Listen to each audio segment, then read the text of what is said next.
નમસ્કાર. ચાલો આજે આપણે ઇતિહાસની એક એવી સરસ મજાની વાર્તા સમજીએ જે આપણને જીવનનો એક બહુ મોટો પાઠ શીખવી જાય છે. તો આ વાર્તાની શરૂઆત થાય છે એક મોટા સવાલથી. એક એવો સવાલ જે મહાન સમ્રાટ અકબરે પોતાના ભવ્ય દરબારમાં બધાની સામે મૂક્યો હતો. આ દુનિયામાં સૌથી મોટી, સૌથી તાકાતવર શક્તિ કઈ છે? હવે આ સવાલ સાંભળીને દરબારમાં બેઠેલા બધા લોકો પોતપોતાની બુદ્ધિ દોડાવવા લાગ્યા. કોઈકે કહ્યું, મહારાજ, એક શક્તિશાળી હાથી. તો વળી કોઈ બોલ્યું, ના, એક અડીખમ પર્વત. મોટાભાગના જવાબો તમે જુઓ તો બસ શારીરિક તાકાતની આસપાસ જ ફરતા હતા. આ બધાની વચ્ચે એક વ્યક્તિ એવી હતી જે બિલકુલ શાંત બેઠી હતી, અને એ હતા બિરબલ. એમની આ ચૂપકીદીએ સમ્રાટ અકબરનું ધ્યાન તરત જ ખેંચ્યું. એટલે સમ્રાટે જ્યારે બિરબલને પૂછ્યું ત્યારે એમણે એક એવો જવાબ આપ્યો કે આખો દરબાર વિચારમાં પડી ગયો. બિરબલે કહ્યું, જહાંપનાહ, મને તો એવું લાગે છે કે આ દુનિયાની સૌથી મોટી શક્તિ છે જરૂરિયાત. પણ આ જરૂરિયાત એટલે શું? બિરબલનું કહેવાનો મતલબ એવો નહોતો કે કોઈ વસ્તુની ઈચ્છા થવી.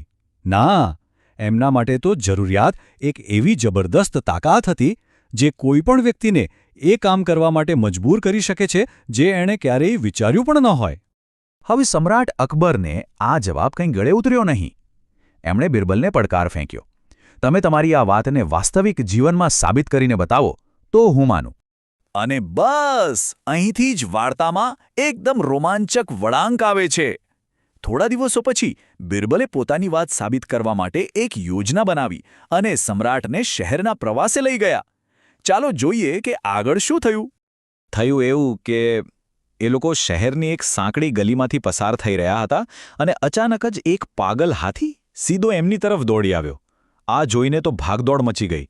સમ્રાટના સૈનિકો સુદ્ધા પોતાનો જીવ બચાવવા ભાગ્યા, પણ એ ભીડમાં એક ગરીબ માણસ ત્યાં જ ફસાઈ ગયો. એ માણસ પાસે બચવા માટે કોઈ રસ્તો જ નહોતો.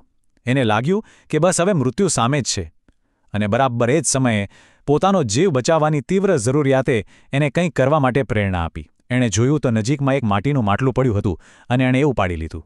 બીજું કંઈ પણ વિચાર્યા વગર એણે પોતાની બધી જ શક્તિ એકઠી કરી અને પૂરા જોરથી એ માટલું સીધું હાથીના માથા પર ફેંક્યું. આ એ તાકાત હતી જે કદાચ એને પોતાને પણ ખબર નહોતી કે એની અંદર છુપાયેલી છે.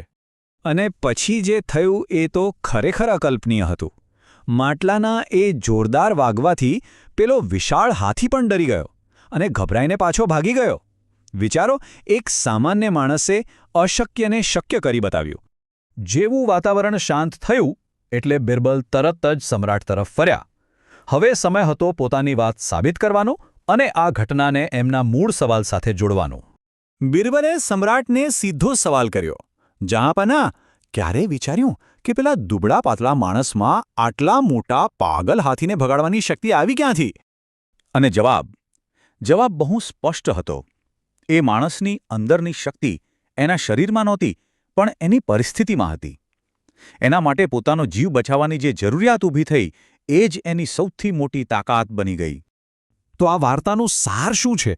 સાર બસ એટલો જ છે કે જ્યારે આપણું અસ્તિત્વ જ જોખમમાં હોય ત્યારે જરૂરિયાત નામની શક્તિ આપણી અંદર છુપાયેલી અસીમ હિંમત અને તાકાતને જગાડી દે છે. આ પ્રાચીન વાર્તા આપણને એક બહુ મહત્વનો સવાલ પૂછવા માટે મજબૂર કરે છે. આપણા પોતાના જીવનમાં એવી કઈ ક્ષણો આવી છે જ્યારે કોઈક મોટી જરૂરિયાતે આપણી અંદરની કોઈ અસાધારણ શક્તિને બહાર લાવી હોય? આ ખરેખર વિચારવા જેવો પ્રશ્ન છે, નહીં?